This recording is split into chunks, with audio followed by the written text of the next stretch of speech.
Hola, somos Bibliar. Capítulo 38 del libro de Génesis que iniciamos en nuestro programa anterior. Y dijimos que este capítulo habla del pecado y la deshonra de Judá. La pregunta que consideramos fue, ¿por qué se nos cuenta esta historia aquí? Y dijimos que había dos aspectos principales. En primer lugar, Judá es la tribu de la cual procederá el Mesías. Hay algunos nombres interesantes que aparecen allí. Está el nombre de Judá, luego el nombre de Tamar y más adelante, Fares y Zara. Dijimos además que sus nombres aparecen también en el primer capítulo del Nuevo Testamento. En el capítulo 1 del Evangelio según San Mateo, se da la genealogía de Jesucristo y es allí donde se encuentran estos nombres también. Y esta es la línea que conduce al Señor Jesucristo, es decir, la línea de Judá. Luego, el segundo aspecto, la segunda razón por la cual se nos cuenta esta historia de Judá en este capítulo. La Biblia está llena de historias cautivadoras. Estas historias son sobre personas reales, personas que vivieron, amaron y cometieron errores, igual que nosotros. Una de estas historias es la de Judá. Él era un hijo de Jacob. La vida de Judá estuvo llena de giros inesperados. Su historia nos enseña lecciones importantes sobre moralidad, perdón y la gracia de Dios. La historia de Judá se encuentra en el libro de Génesis. Es una historia que ha fascinado a la gente durante siglos. Es un recordatorio de que incluso las buenas personas pueden tomar malas decisiones. Pero también es una historia de esperanza. Nos muestra que la redención siempre es posible. Judá era uno de los 12 hijos de Jacob. Estos hijos se convertirían en los fundadores de las 12 tribus de Israel. Conocemos a Judá por primera vez cuando es joven. Él es parte de una familia numerosa y a veces disfuncional. Desde el principio, Judá muestra cualidades de liderazgo, pero también muestra una capacidad para la crueldad. Él está involucrado en el complot para vender a su hermano José como esclavo. Este acto tiene consecuencias de largo alcance para su familia. Pone en marcha una cadena de eventos que pondrán a prueba el carácter de Judá. Judá finalmente deja a sus hermanos. Se casa con una mujer cananea y tiene 3 hijos, Onán y Selá. La tragedia golpea cuando su hijo primogénito, muere. Según la costumbre del levirato, Onán tiene el deber de casarse con la viuda de su hermano, Tamar. Esta costumbre tenía como objetivo preservar el linaje familiar y brindar seguridad a la viuda. Onán, sin embargo, se niega a cumplir con este deber. Dios lo castiga por sus acciones. Tamar queda sin hijos y vulnerable. Tamar, una mujer de gran coraje e ingenio, decide tomar el asunto en sus propias manos. Sabiendo que Judá se resiste a darle a su hijo restante, Selá, se disfraza y espera a Judá en el camino. Judá, sin saber su verdadera identidad, la confunde con una prostituta y se acuesta con ella. Tamar queda embarazada. Cuando Judá se entera de la supuesta inmoralidad de Tamar, la condena. Exige que sea castigada. En un giro dramático de los acontecimientos, Tamar revela que Judá es el padre de su hijo. Sección 5. La redención de un hermano, Judá. Reconoce su pecado. Enfrentado a una prueba irrefutable, Judá se ve obligado a confrontar su propia hipocresía y pecado. Reconoce su error y acepta la responsabilidad de sus acciones. Este es un momento crucial en el viaje de Judá. La disposición de Judá a admitir su error y defender a Tamar demuestra su crecimiento, muestra verdadero arrepentimiento y un compromiso con la justicia. Este acto de humildad e integridad lo coloca en un nuevo camino. Sección 6. El camino de José, una prueba de carácter diferente. Mientras tanto, José, el hermano de Judá, vendido como esclavo años antes, enfrenta sus propias pruebas. Soporta dificultades y tentaciones en Egipto. Sin embargo, se mantiene firme en su fe e integridad. La historia de José es paralela a la de Judá. Ambos hermanos enfrentan dilemas morales, toman decisiones que moldean sus destinos. La historia de José es de resistir la tentación. La de Judá es sobre encontrar la redención después de sucumbir a ella. Sección 7. Lecciones de integridad, comparando a Judá y José. La historia de José destaca la importancia de mantenerse fiel a los valores propios, incluso frente a la adversidad. El viaje de Judá subraya el poder del arrepentimiento y la posibilidad del perdón. Aunque sus caminos difieren, ambas historias ofrecen valiosas lecciones. Las acciones iniciales de Judá fueron impulsadas por el egoísmo y la falta de compasión. José, por otro lado, exhibe una notable resistencia y fidelidad a Dios. Al comparar a estos dos hermanos, obtenemos una comprensión más profunda de la naturaleza humana y las complejidades de las decisiones morales. Sección 8. La gracia y redención de Dios. Un mensaje eterno. La historia de Judá y Tamar es, en última instancia, una historia de la gracia y la redención de Dios. A pesar de las fallas de Judá, Dios obra a través de él. Tamar da a luz a gemelos, Fares y Zerah, y a través de Fares se preserva el linaje de David y eventualmente de Jesucristo. Este giro inesperado de los acontecimientos nos recuerda que Dios puede sacar algo bueno incluso de las situaciones más difíciles. Destaca el poder transformador del arrepentimiento y la disposición de Dios a perdonar. Sección 9. Conclusión. Encontrando relevancia en historias antiguas. La historia de Judá y Tamar puede parecer un cuento antiguo, pero tiene una profunda relevancia para nosotros hoy. Nos enseña sobre la importancia de la responsabilidad personal, las complejidades de las relaciones familiares y el poder perdurable del perdón. A medida que navegamos por nuestros propios dilemas morales, podemos encontrar guía en estas historias antiguas. Nos recuerdan que incluso en nuestros momentos más oscuros, siempre hay esperanza de redención y una oportunidad para corregir las cosas. Continuamos hoy, amigo oyente, estudiando el capítulo 38 del libro de Génesis que iniciamos en nuestro programa anterior. Y dijimos que este capítulo habla del pecado y la deshonra de Judá. La pregunta que consideramos fue, ¿por qué se nos cuenta esta historia aquí? Y dijimos que había dos aspectos principales.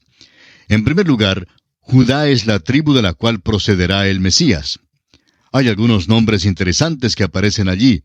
Está el nombre de Judá, luego el nombre de Tamar, y más adelante Fares y Zara. Dijimos además que sus nombres aparecen también en el primer capítulo del Nuevo Testamento. En el capítulo 1 del Evangelio según San Mateo se da la genealogía de Jesucristo, y es allí donde se encuentran estos nombres también. Y esta es la línea que conduce al Señor Jesucristo, es decir, la línea de Judá.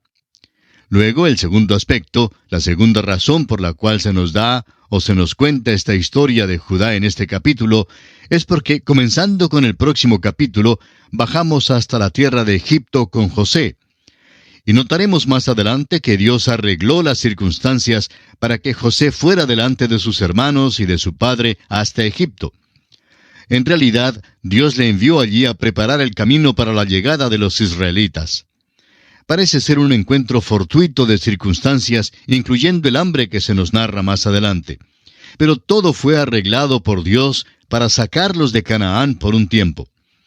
Si Jacob y su familia se hubieran quedado en la tierra de Canaán, habrían descendido hasta el nivel de los cananeos. Y Dios quería que se apartaran de los cananeos abominables y que estuvieran en la reclusión de la tierra de Gosén en Egipto. Hallaremos que esta gente aquí, es decir, los cananeos, eran una abominación, y aún después de que los israelitas llegaron a la tierra, los cananeos mantuvieron una influencia sobre ellos que no era nada buena. El incidente de este capítulo, pues, revela con claridad que Dios tuvo que alejar a Israel de esta gente. Leamos los primeros 2 versículos del capítulo 38 de Génesis. Aconteció en aquel tiempo que Judá se apartó de sus hermanos y se fue a un varón adulamita que se llamaba Hira. Y vio allí Judá la hija de un hombre cananeo, el cual se llamaba Súa, y la tomó y se llegó a ella. La historia nos habla de Judá, cuya línea será la línea real de Israel, como veremos más adelante. Es difícil creerlo al ver la historia de sus acciones aquí. Fue a hacer negocios con un varón adulamita, y al llegar allí vio a esta mujer cananea, y tuvo una aventura amorosa con ella.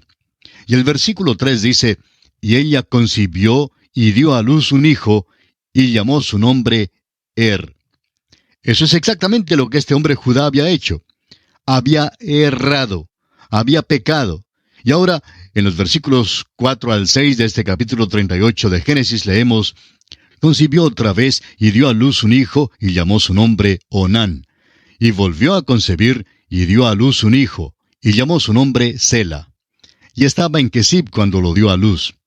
Después Judá tomó mujer para su primogénito la cual se llamaba Tamar. Esta es la primera aparición de Tamar.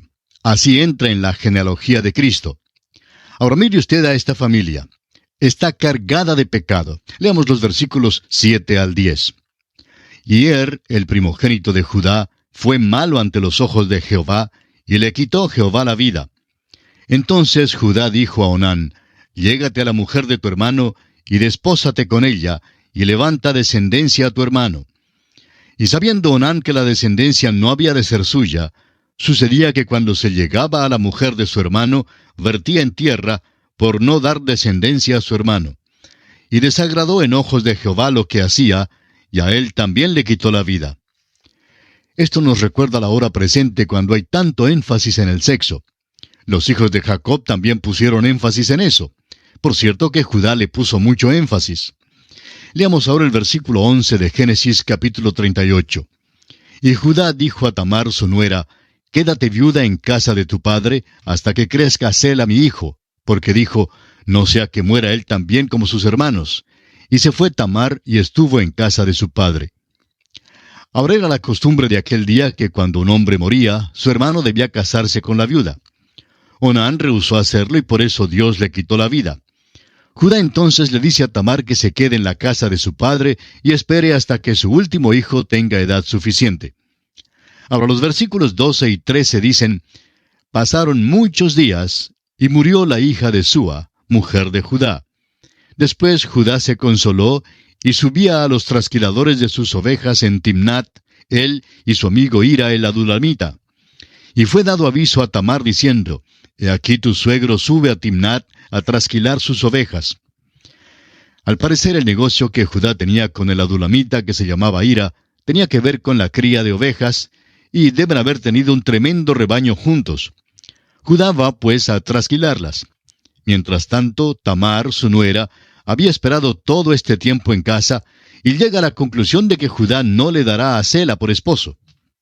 Los versículos 14 y 15 de Génesis capítulo 38 dicen: entonces se quitó ella los vestidos de su viudez, y se cubrió con un velo, y se arrebozó, y se puso a la entrada de Enaim, junto al camino de Timnat, porque veía que había crecido Sela, y ella no era dada a él por mujer.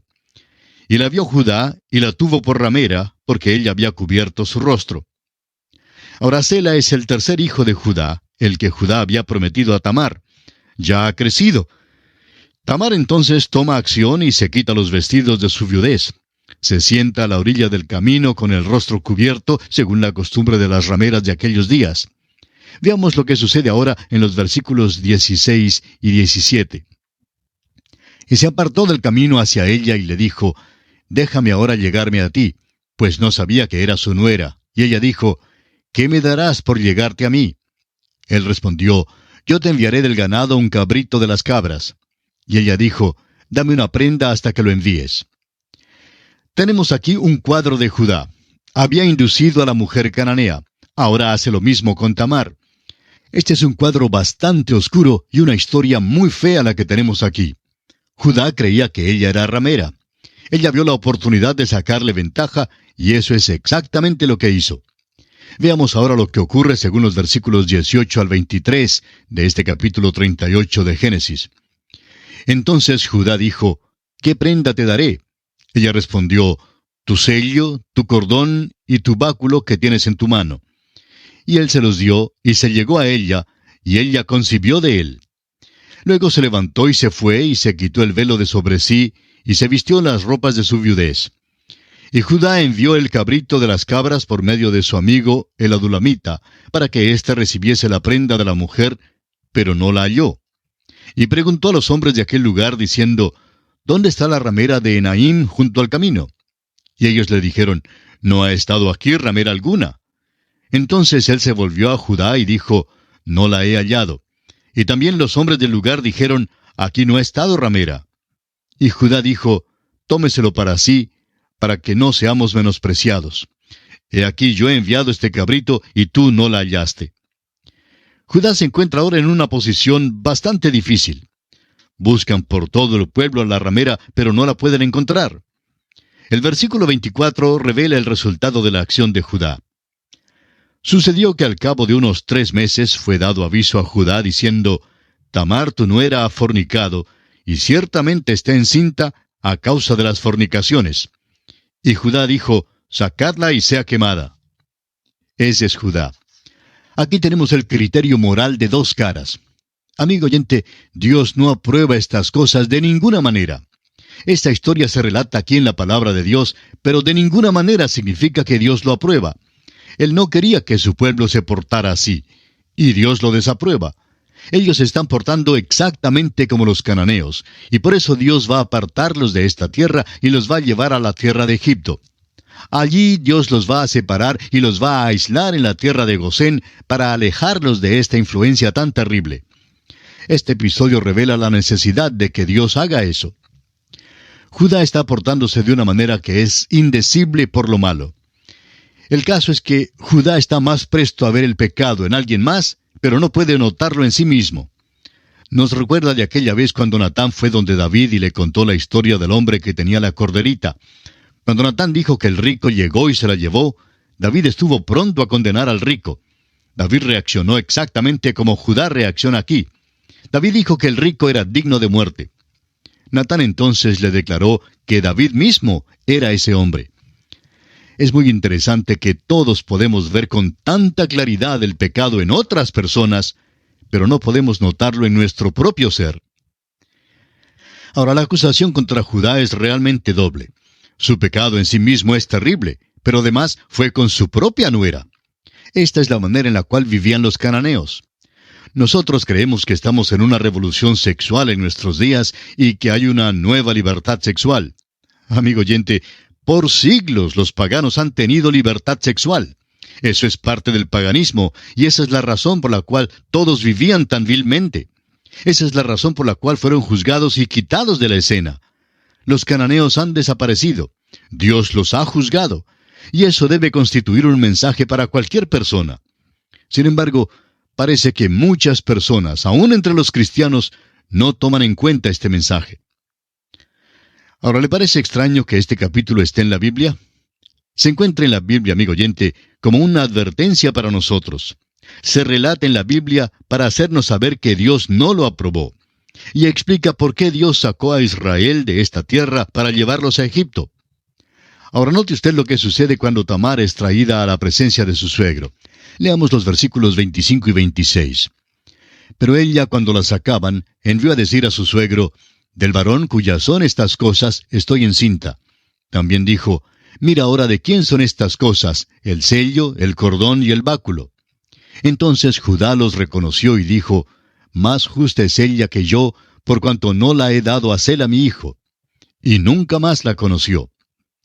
Judá iba a mandar que fuera quemada, pero ella dijo, quisiera que ustedes sepan quién es el padre del niño. Aquel de quien son estos artículos que les estoy mostrando, ese es el padre. Judá miró los artículos y tuvo que admitir que el sello, el cordón y el báculo eran suyos.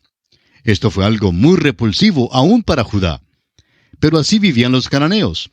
Dios por eso tiene que sacar a su pueblo de la tierra de Canaán y apartarlos de aquella influencia. Hagamos una pausa aquí por un momento para hacer una aplicación. Recuerde usted que todas estas cosas están escritas para nuestra enseñanza. Sirven como ejemplo para nosotros. Oímos decir hoy en día que si vamos a testificar a esta generación y si vamos a comunicarnos con ellos, tenemos que descender a su nivel. Bueno, en realidad no estamos de acuerdo con eso. Dios nunca ha empleado ese método de testificar. Dios, bajo todas las circunstancias, siempre ha exigido que su pueblo viva en un nivel superior y elevado, dedicados a Él. Bien podemos imaginar a uno de los teólogos de hoy en día acercándose a Noé y diciéndole, hermano Noé, Estás pasando todo tu tiempo trabajando en esa arca y es una tontería que lo hagas. Vamos a tener una fiesta grande en Babilonia esta noche. Acaban de recibir un embarque de marihuana y esta noche vamos a experimentar unas sensaciones excitantes y bellas. Serviremos la hierba y nos gozaremos mucho y vamos a hacer el viaje. No tienes que construir esa arca, ven con nosotros. Noé, por supuesto, rehusaría ir con ellos, pero el teólogo le preguntaría, ¿cómo piensas alcanzar a esta gente extraña de Babilonia? ¿Cómo vas a alcanzarlos a menos que estés dispuesto a bajar y a comunicarte con ellos? Amigo oyente, el hecho es que Dios nunca mandó a Noé a bajar para comunicarse con ellos. Dios le mandó a predicarles su mensaje. Y eso es lo que nos manda a hacer hoy en día. Dios nos ha enviado a compartir su mensaje. Y estamos firmemente convencidos que el pueblo de Dios hoy día debe estar firme. Dios nunca nos mandó a acomodarnos mejor. Dios nos ha mandado a entregar el mensaje de la palabra de Dios. Nos preocupan aquellos hombres que tienen miedo de perder las multitudes que tienen delante de sí y hacen todo lo posible para asegurarse de tener siempre un gran público al cual hablar. Tantos de ellos tienen muchos problemas, grandes problemas. Pero amigo oyente, Dios simplemente nos manda a predicar el mensaje del Evangelio. Se dice del Dr. Scofield, que fue convidado a predicar en el estado de Carolina del Norte, en los Estados Unidos. Era una noche lluviosa y muy pocas personas llegaron para escucharle.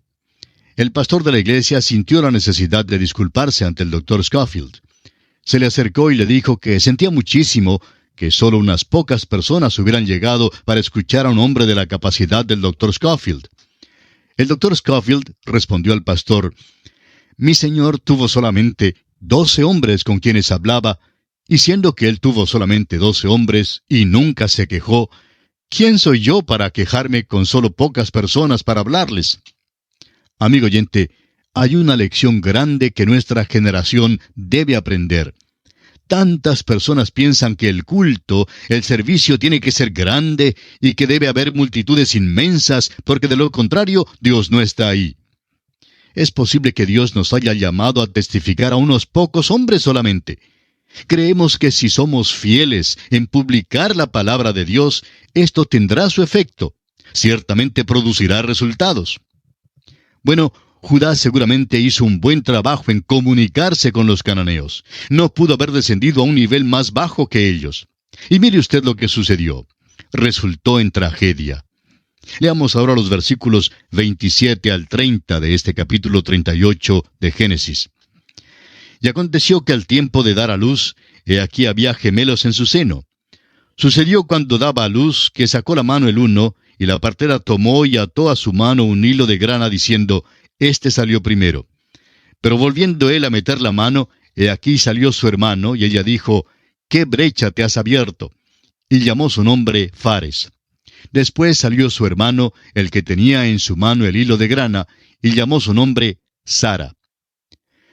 Busquemos ahora en el Nuevo Testamento y encontraremos la genealogía del Señor Jesús en Mateo, capítulo 1, versículo 3, donde leemos, Judá engendró de Tamar a Fares y a Sara, Fares a Esrom y Esrom a Aram.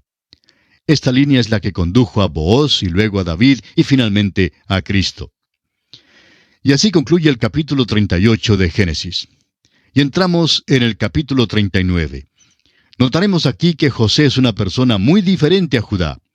Parece que José y Benjamín gozaron de muchísima más enseñanza e instrucción y cuidado personal de parte de su padre que los otros 10 muchachos. Parece que Jacob tenía interés en estos 2 hijos solamente. Eso, por supuesto, produjo el odio y rencor de los otros hermanos, por lo cual vendieron a José a la esclavitud en Egipto. De modo que José y Benjamín también llegaron a ser una gran angustia para Jacob cuando fueron llevados a Egipto. Esta es una perspectiva algo triste para un joven de 17 años. Era esclavo en una tierra extraña. Ciertamente no había nada en el aspecto visible que le trajera cualquier ánimo al corazón. Parece que José tiene lo que comúnmente se llama mala suerte. Aún en la tierra de Egipto, parece que al punto en que las cosas andaban afablemente para él, algo malo le sucedería. Siempre sucedió con un propósito, aunque fuera difícil que José viera ese propósito al principio. No hay ninguna persona en todo el Antiguo Testamento en cuya vida el propósito de Dios se viera con más claridad que en la vida de José. La providencia de Dios se manifiesta en todos los detalles de su vida. La mano de Dios estaba sobre él y la dirección del Señor es evidente. Pero José fue el único patriarca al cual Dios no apareció directamente, según lo vemos en el texto de la Escritura. Dios apareció a Abraham, a Isaac y a Jacob, pero no así a José. Sin embargo, la dirección de Dios en su vida se ve con más claridad que en cualquier otra vida. Es el ejemplo del Antiguo Testamento de lo que el apóstol Pablo dice en Romanos 8:28. Y sabemos que a los que aman a Dios, todas las cosas les ayudan a bien, esto es, a los que conforme a su propósito son llamados. José lo expresó a sus hermanos en la siguiente manera: Vosotros pensasteis mal contra mí, mas Dios lo encaminó a bien, para hacer lo que vemos hoy, para mantener en vida a mucho pueblo. Todo parecía andar mal en su vida al principio, y todo el mundo parecía oponerse a él. Mirándolo desde un aspecto exterior, todo parecía oscuro y terrible. Sin embargo, cada paso muestra a Dios realizando un propósito bueno y superior en la vida de José. Esto encierra una lección práctica para nosotros cuando todo parece andar mal en nuestro camino. Porque el Señor al que ama, disciplina. Si somos hijos de Dios, en la voluntad de Dios, podemos estar confiados que nada pasará a un hijo de Él sin su permiso. A los que aman a Dios, todas las cosas les ayudan a bien. Inclusive las desgracias, las angustias y los sufrimientos sirven para nuestro bien y para la gloria de Él. Hay una cerca alrededor de todo hijo de Dios, y nada atravesará esa cerca sin el permiso de Dios. Usted recordará que cuando Satanás quiso probar a Job, le dijo a Dios: ¿no le has cercado alrededor a él y a su casa y a todo lo que tiene? Al trabajo de sus manos has dado bendición, por tanto, sus bienes han aumentado sobre la tierra. Satanás pidió a Dios que quitara la cerca. Si consigue el permiso de Dios, entonces todas las cosas todavía ayudan a nuestro bien. El doctor Torrey solía decir que Romanos 8:28 es la almohada suave para un corazón cansado. Y alguien más lo ha expresado así: Dios no hace nada, ni permite que se haga nada, sino lo que haríamos nosotros mismos si solo pudiéramos ver a través de todos los eventos de las cosas tan bien como Él los ve. Hay otro aspecto de la vida de José que debe servir de ánimo para cada hijo de Dios. Ningún hijo de Dios hoy jamás ha tenido una revelación directa de Dios. Algunos profetas falsos hoy día alegan lo contrario. Dios no ha aparecido a ninguna persona hoy en día. Es pues un ánimo para nosotros el que Dios no apareciera directamente a José. Todavía nos es posible saber que Él está guiándonos y dirigiéndonos. El tema de este capítulo 39 es que José es vendido a Potifar, oficial de Faraón. La esposa de Potifar trata de seducirlo.